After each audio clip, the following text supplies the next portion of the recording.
Hello everyone, this is Todd. Just going to do a quick video to show you how to do some friction welding, and hopefully it'll help you out and let you finish up some of your prints. So here I'm going to go over some of what you need. Obviously a rotary tool Dremel. This is some spare filament. I like cutting it off before I load it into the machine, that way I don't have to unload it to get some. This rotary tool here I picked up from Harbor Freight. It does a good enough job, 10 bucks.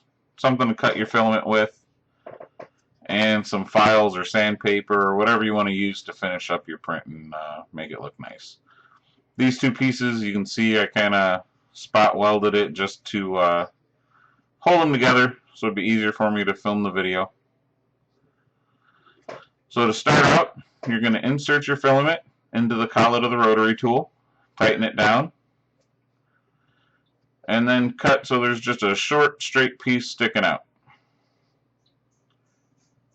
And you can't make it too long or else you're going to get a bunch of wobble, and then your bead is going to dance all over the place and end up with a big giant ball of melted plastic. So that's what I'm talking about. You can see it wobbling side to side there. So I'm just going to turn it off, straighten it out, and cut just a little bit off so it's a nice straight piece. And there you go. Nice and straight. So you're just going to start off, hold your pieces together, line it up into the corner, and just kind of push in, dig into it. And once you feel it start to melt, you're just going to drag it along the edge while applying pressure into the piece. So you can see I kind of ran out of filament pretty quick there. This is the one drawback to this method. It is time consuming because you have to keep loading filament. You'll see here I think I load it 3 times and I don't even get all the way across that piece. So here again, just going to load it, straighten it out, and cut it to length. Once you've done it a bunch, you kind of know exactly how long you can cut it and get away with. So then I'm just going to go back to where I finished, dig into it, and again, once it starts melting, just follow your piece around. So there, ran out again. Once you're good at it and you've done it a couple times, you can really get a rhythm going, and it doesn't take you very long at all.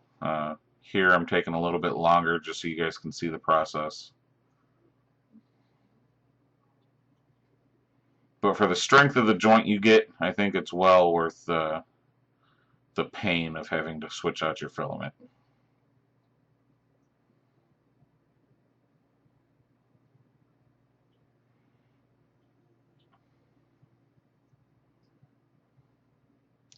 And there you go. There's the friction welding bead going along the face of the piece. And again, the more you do it, the better you get at it. I've done this a grand total of 3 times now. So it's a pretty easy process to pick up. And these are just 2 failed print pieces that I'm using to show you. So I picked 2 different colors with a 3rd color of filament so you can really see them. And there I'm trying to break it apart. It won't budge. And after I filmed it, once I realized the audio didn't work and I had to come back and record the audio, I tried even harder and I started hearing layers separate instead of that join separating. So had I gone all the way around with it, it would have been even stronger and would have never broke. So I'm going to take out one of the files, kind of a triangular shape, so I can get in there and file down that joint. I'm just going to do it in one little section so you can see the 2 pieces joined together with the bead of red plastic.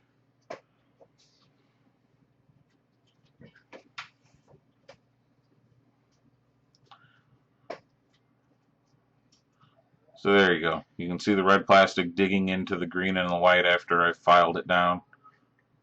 And it's really melting the 3 pieces together, the filament in the rotary tool and the 2 pieces you're joining.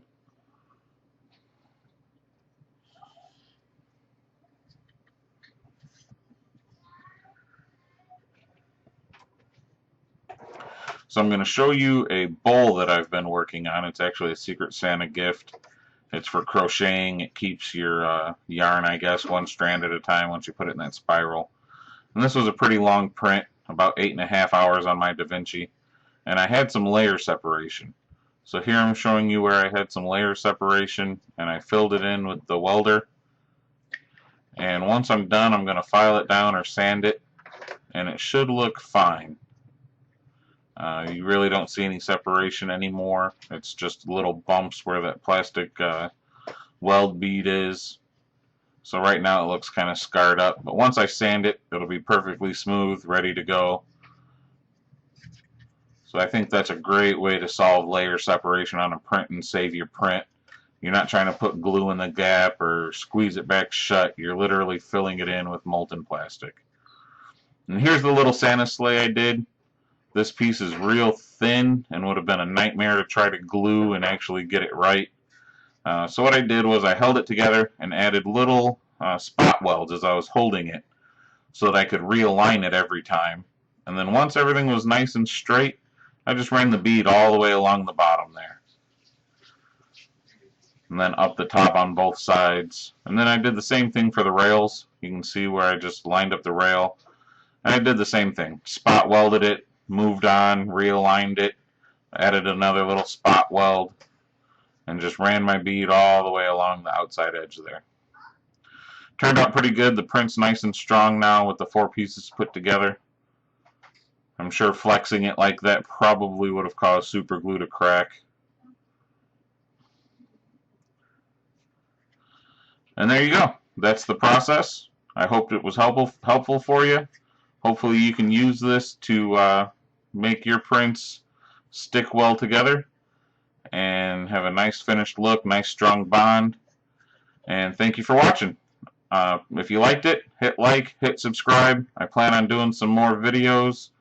I'm going to do a Castle print here, or a Castle build pretty soon, and a Rostock Max build. Thank you very much.